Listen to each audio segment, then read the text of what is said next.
Aloha, romantic friends. Welcome to today's video.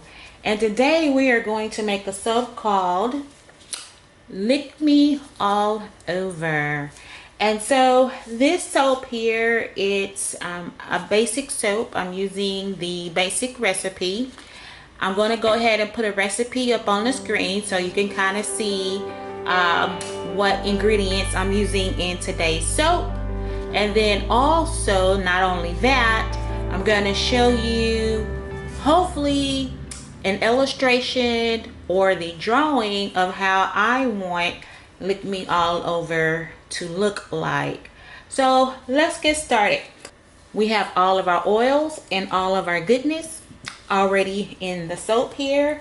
And today we're going to put some soap in beds that I made using some melt and pour. They're just little soap in beds that look like shape of lips or kisses. And so let's get soaping.